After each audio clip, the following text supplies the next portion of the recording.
یہ پینٹنگ دیکھیے، یہ 16ویں صدی کی ایک پینٹنگ ہے جس میں 500 قبل مسیح میں ایک بدعنوان جج زندہ ہوتے ہوئے اس کی کھال اتاری جا رہی ہے۔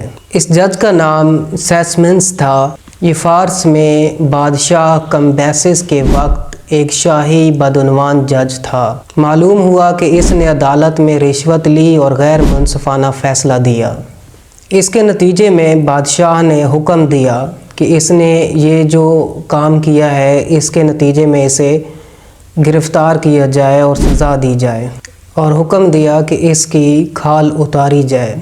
فیصلہ سنانے سے پہلے بادشاہ نے اس سیسمنس جج سے پوچھا کہ آپ کسے اپنا جانشین نامزد کرتے ہیں؟ تو اس جج نے لالچ میں اپنے بیٹے کا نام لیا اور کہا کہ اوتانیس کو منتخب کیا جائے۔ بادشاہ نے رضامندی ظاہر کی اور ایسا ہی کیا، اس کے بیٹے کو جج کے لیے منتخب کر دیا گیا۔ اس کے بعد بادشاہ نے حکم دیا کہ اس کی کھال جلد اتاری جائے۔ تو جب جلد اتاری گئی اور پھر بادشاہ نے کہا کہ اس کو نئے جو جج بیٹھے گا اس کی چیئر پہ چڑھا دی جائے تاکہ وہ اس طرح سے باقی لوگوں کے ساتھ نہ کرے۔ اوتانیس اپنے غور و خوض سے یہ بات یاد رکھنے پہ مجبور تھا کہ وہ پھانسی پانے والے باپ کی جلد پر بیٹھا ہے، اور ہمیشہ اس بات کو وہ یاد رکھتا ہے۔ اس سے اس کی تمام سماعتوں، غور و فکر اور جملوں میں انصاف اور مساوات کو یقینی بنانے میں مدد ملی۔ اگر اس کو یہ سزا نہ دی گئی ہوتی، اس کے ساتھ یہ انجام نہ کیا گیا ہوتا اس جج کے ساتھ، تو جتنے بھی باقی جج آنے تھے وہ بھی یہی کام کرتے،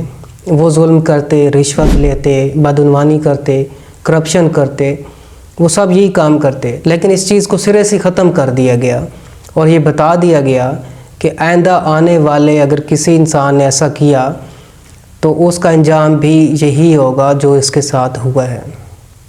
تو جو قومیں ہوتی ہیں وہ اس طرح سے ترقی کرتی ہیں، وہاں پہ انصاف ہوتا ہے، وہاں پہ قانون سخت ہوتے ہیں۔ دیکھیں، جو بھی کام ہوتا ہے یا جو کام سر انجام دیا جاتا ہے یا کوئی ملک ترقی کرتا ہے تو اس کے پیچھے بہت محنت ہوتی ہے، ایک سٹرگل ہوتی ہے، قانون پکے ہوتے ہیں ان کے۔ اس طرح سے کوئی نہیں ہوتا کہ ہمارے ہاں فیصلے دیے اور ریزائن کیے اور ملک سے باہر چلے گئے۔ تو اس طرح سے نہ قومیں بنتی ہیں، نہ ملک آگے ترقی کرتا ہے، اس طرح سے ظلم زیادہ بڑھتا ہے۔